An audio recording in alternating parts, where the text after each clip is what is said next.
Surprise! Mom's coming along too! With those words, my husband's excited voice echoed through the entryway. Behind the cheerful husband and mother-in-law, I stood, unable to hide my shock. And for good reason. After all, the trip my husband mentioned his mother was joining us on was our honeymoon. As I stood confused, unable to comprehend what my husband was saying, he pursed his lips and frowned. "What's the matter? Aren't you happy?" Happy? That was the last thing I could be. He must have known that. After all, I had repeatedly expressed how terrible my relationship with my mother-in-law was. She seems unable to forgive me for stealing her precious son. Whenever she sees me, she piles on the sarcasm as much as she possibly can. The tricky part is, she never shows this side of herself in front of my husband. She plays the part of the good mother-in-law perfectly. Because of this, no matter how much I confided in my husband about being mistreated, he barely believed me. However, he should have been well aware of my discomfort around her. Yet he planned something like this. What was he thinking? "Hold on, it's today? There's no way we can get a flight or hotel now." Of course, I hadn't booked anything for his mother. Trying to tag along without reservations during the peak travel season is unimaginable. As I explained this, my husband snorted as if it were obvious. "Well, give me all your tickets then. I'll go with Mom." He reached out as if it were the most natural thing in the world, leaving me speechless. Really, what is he thinking? This isn't just any trip, it's our honeymoon. What kind of husband would go on his honeymoon with his mother? No, even a regular trip with this mother-in-law would be dreadful. As my mouth fell open in shock, my mother-in-law had a triumphant look on her face. It must be a proud moment for her, her son choosing her over his wife. "Come on, hurry up. I paid for it, so it shouldn't matter, right?" Thinking that because he paid for the trip, he could do whatever he wanted, this man. As I thought about it, something occurred to me. By the way, about the cost of this trip. My name is Kelly. I'm 28 years old and work for the company my father manages. Despite the initial criticism of my being a nepotism hire, I've worked diligently and started to earn some recognition. However, being the boss's daughter, I still occasionally hear hurtful comments behind my back. My husband, Tom, has been my support through all of this. He's the same age as me and was assigned to the same team, making it easy for us to start dating. He handled his work efficiently and contributed significantly to our performance, which pleased my father immensely. When we announced our engagement, my father was all for it. "So you're Tom. I've heard a lot about you." "Yes, I'll make your daughter happy." I remember how bright those exchanges between my father and Tom seemed at the time. At that point, my father was considering handing over the company to someone else. And there was even talk of Tom taking over. Being able to entrust the business to a capable son-in-law probably wasn't an unpleasant thought for my father. Since I was never one to be at the forefront, having a capable son-in-law to take over the company was the best possible outcome. That's probably what he was thinking. Although my father never directly discussed these matters with me or Tom, he often spoke about the mindset needed for managing during our meals together, so it seemed likely that it would happen eventually. Tom's father had passed away, and his mother lived alone in their family home. Tom always took great care of his mother, even rushing to her side during our dates if she needed help. He was raised by her alone, and he wanted to repay that debt, apologizing as I smiled and sent him off. How wonderful it was to be involved with someone who cherished his mother so much. But after we got married and started living together, I began to notice things. "I'm just gonna pop over to Mom's place." This phrase had become almost like a mantra for him. And he went to see her almost every week. "Is your mother feeling ill?" When I asked out of concern, it seemed that was not the case. "Kelly, don't worry about it.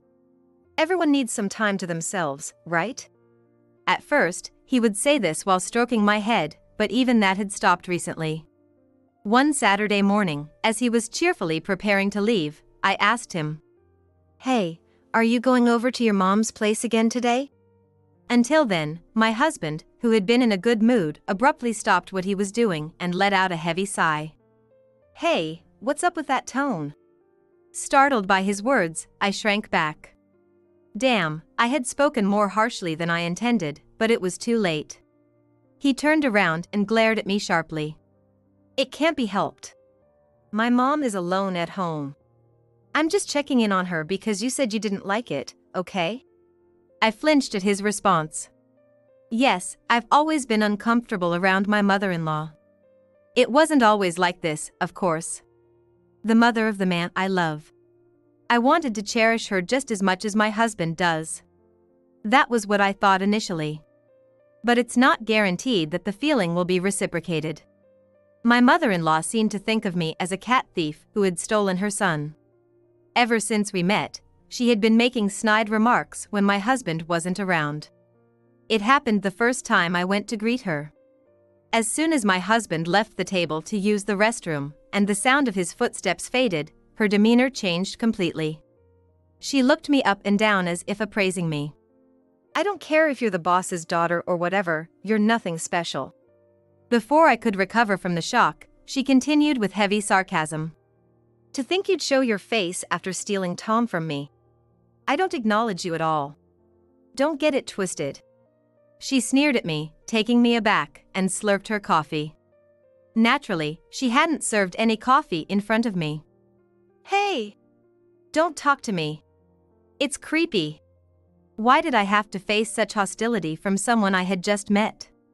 Even though I tried hard to speak up, she dismissed me immediately. As I stood bewildered, feeling utterly isolated, the sound of my husband returning from the restroom reached my ears. And just like that, as if nothing had happened, my mother-in-law suddenly smiled warmly again and offered me coffee as if she had just remembered. "Oh, I'm sorry. Here I am not even offering you coffee." With a light laugh, my husband, who had just returned, forced a wry smile. "What's going on, Mom? You haven't served the coffee yet?" "She's a lovely girl, Tom. I just forgot to offer the coffee."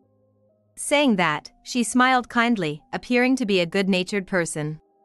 I'd be happy if Kelly would feel comfortable talking to me without any reservations. I felt a chill down my spine.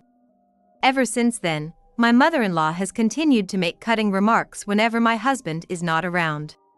It's like Dr. Jekyll and Mr. Hyde. My husband must be unaware of the malice she shows only to me. Despite my attempts to talk to him about it, he always insisted, "My mom would never say that. If you hate it so much, you don't have to see her." My words never seemed to convince him, and he looked disappointed. At first, I pleaded earnestly. But no matter what I said, my husband always sided with his mother, so I gave up trying to clear up the misunderstanding. And I decided to take my husband's words at face value. I didn't have to see her. I avoid visiting my in-laws unless absolutely necessary. From his perspective, I probably just seem to dislike his important mother. "Then, make sure to lock up."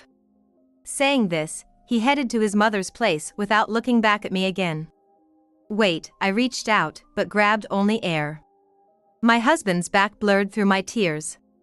On days we argue about his mother, he doesn't come home.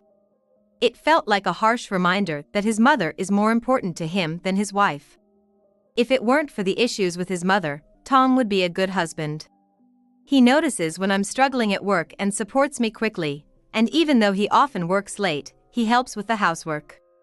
Maybe it's better this way since he said I don't have to see her, I muttered to myself while looking at a travel brochure. I shook my head, trying to focus on the plans in front of me. I had been looking forward to this honeymoon. For this honeymoon, at least, I won't have to think about my mother-in-law. At least my husband won't be called away to rush to her. Joining a team for a major project has increased my husband's overtime. As we consider his suggestions, I wonder where we should go. Perhaps we should indulge ourselves? As I flip through the pages, the temptation arises, but I quickly reconsider. Since I've left all the planning to you, at least let me pay for it from my account. Despite my insistence on sharing the costs of our honeymoon, he laughed it off without listening. If it's just him paying, spending too much isn't good. Moreover, I don't want to give my mother-in-law ammunition to mock me for being loose with money just because I'm the boss's daughter. With that thought, I can't help but smile wryly. I was trying to focus, but I find myself thinking about my mother-in-law again. Oh, stop it. Deciding to change the mood, I set aside the brochure and start preparing dinner as my husband will be home soon. Then comes the morning of our honeymoon. Amid my frantic preparations, the doorbell rings. Yes? I was at the door and, without checking the intercom, opened it only to be surprised. What? There she stood, in flashy clothes with a huge suitcase. Hearing my voice, my husband peeked out. You're early, Mom. He cheerfully greeted her. The mother-in-law, ignoring me, left me bewildered as I looked back and forth between them. Early? What do you mean? Despite the fact that we were supposed to be going on our honeymoon, what was with her massive luggage? Was she planning to stay at our place while we were gone? As I stood confused, my husband, with a smile resembling his mother's, announced, Surprise! Mom's coming with us. What? Shocked by my husband's solo applause. A foolish sound escaped me. What on earth are you talking about? Like I said, Mom's coming on our honeymoon. Unable to hide my confusion, my husband pursed his lips and said, then joyfully put his arm around his mother's shoulder. If we're going on a trip, it's better with Mom. Watching her sunbeam, my mother-in-law turned a smug face towards me. No, wait a minute. I try to calm my confused mind and ask carefully. It's our honeymoon, right? Aren't honeymoons supposed to be just for the couple? I mean, if you really wanted to invite an important family member, shouldn't you have discussed it first? Am I wrong? I'm not wrong, right? Yet why do they look puzzled by my words? It's like we're not speaking the same language, and I can't believe what my husband is saying. Furthermore, my mother-in-law, seemingly pleased by my distress, even starts humming. Why do we have to argue on what should be a joyful honeymoon day? And a surprise? What do you mean by springing this on the day of the trip? What's the big deal?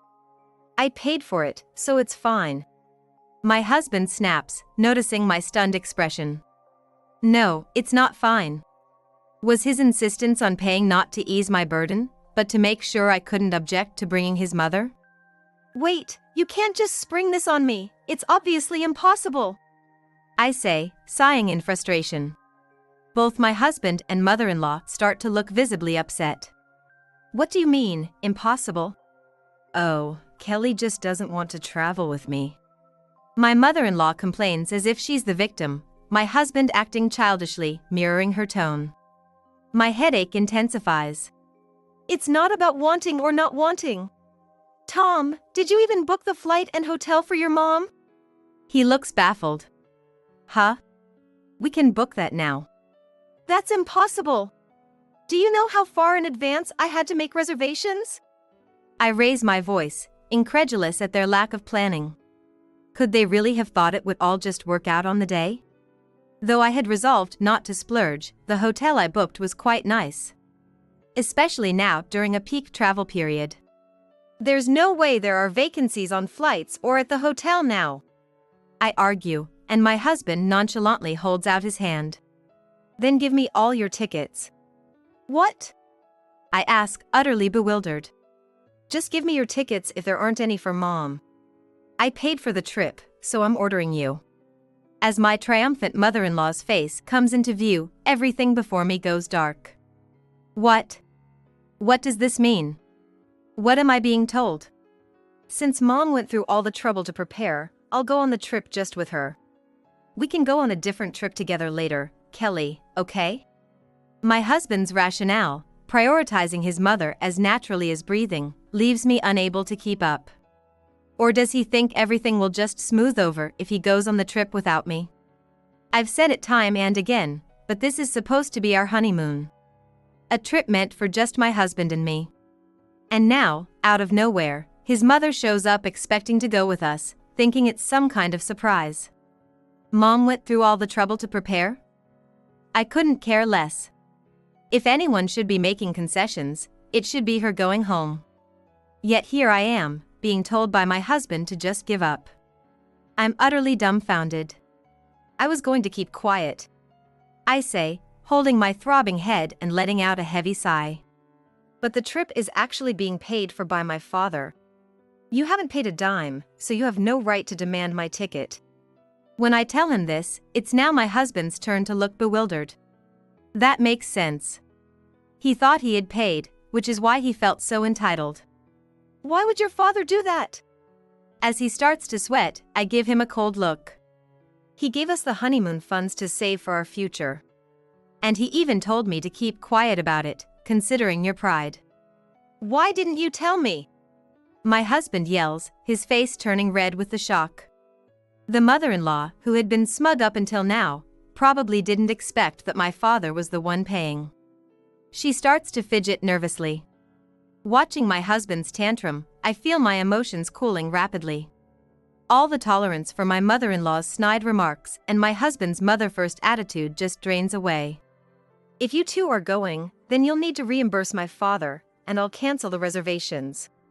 Go on your trip with your own money. As I shake off my husband and mother-in-law's frantic attempts to stop me, I grab my packed bags and leave the house. This is no joke. There's no way I'm letting my father's money be used for such a selfish mother and son duo.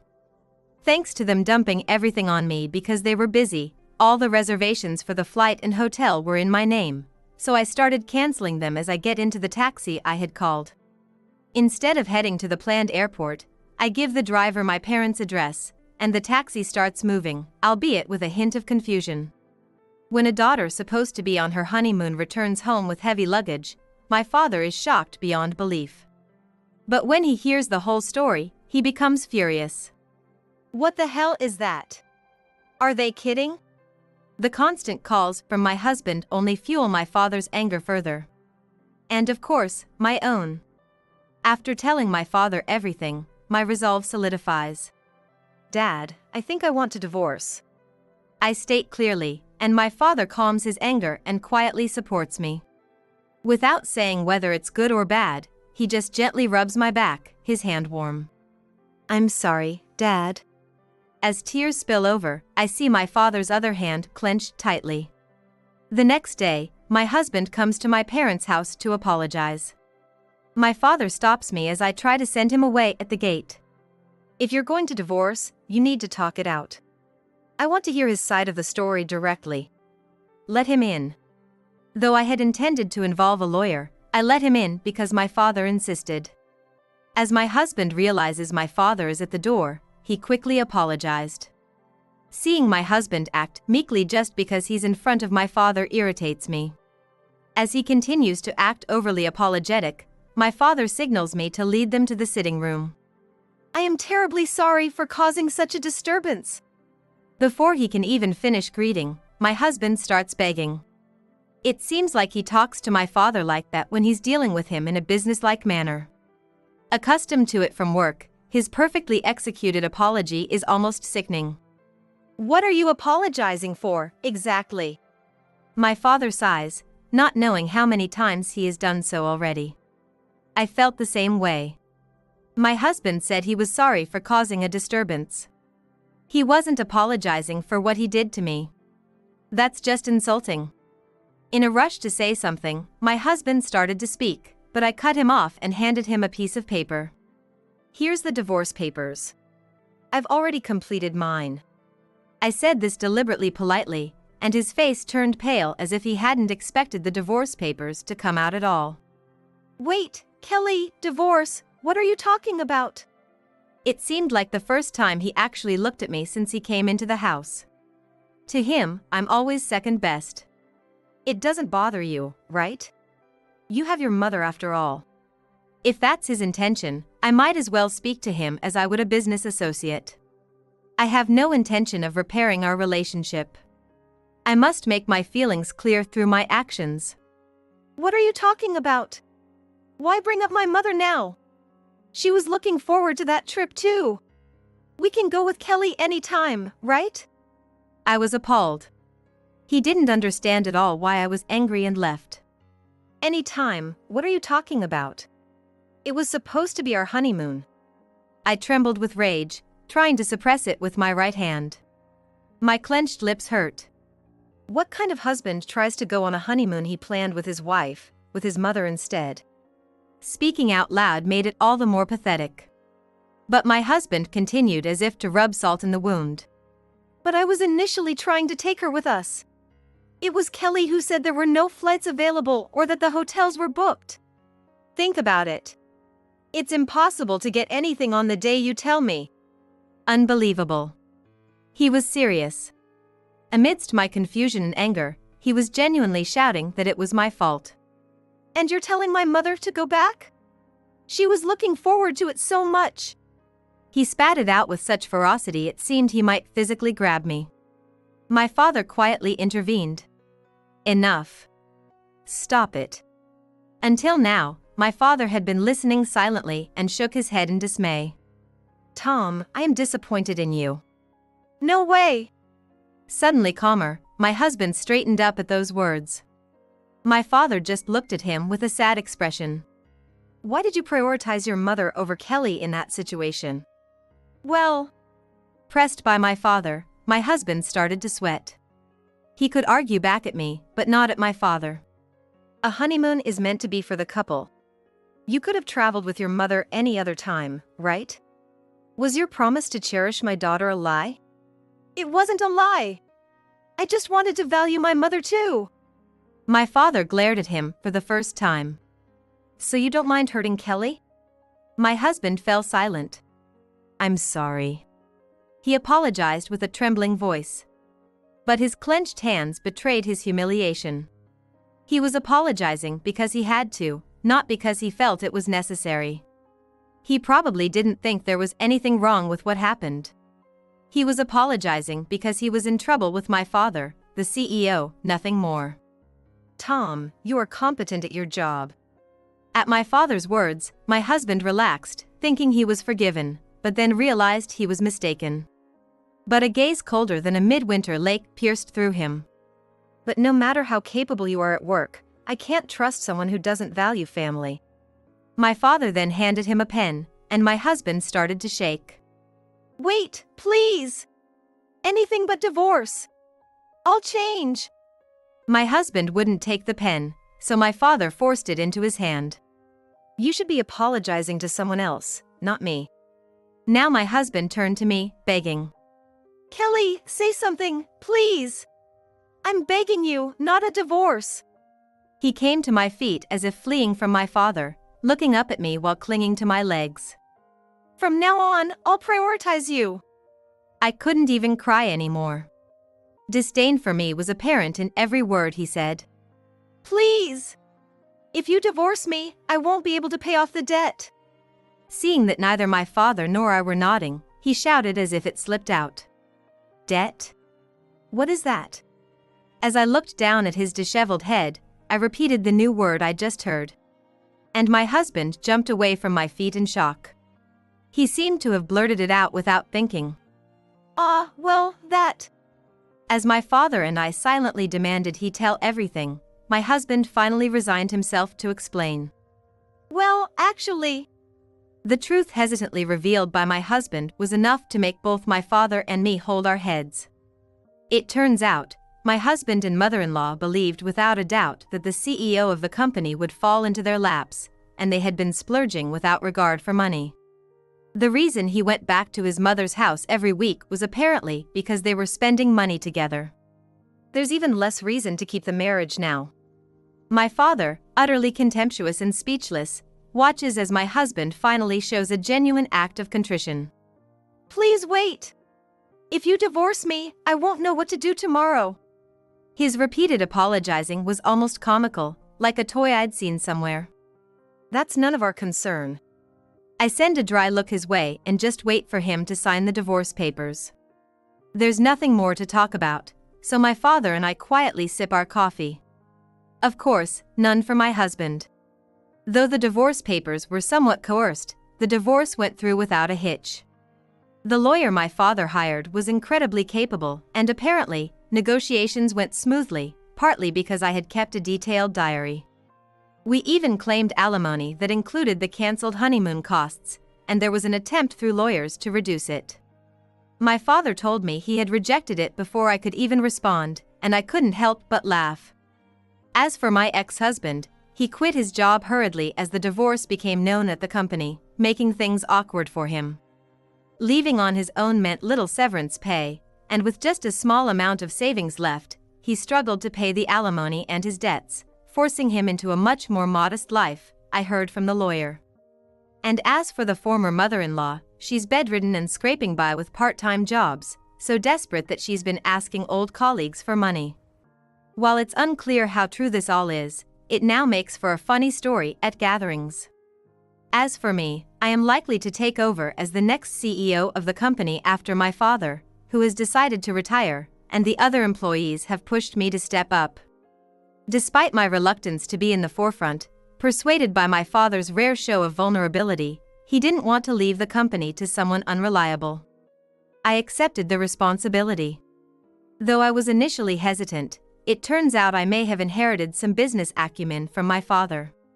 With his support as chairman, our company's performance has continued to improve. Thanks to gaining more confidence in myself, I've started to receive more invitations to parties where business people gather. I'm not thinking about a new romance just yet, but maybe it's time to take the next step.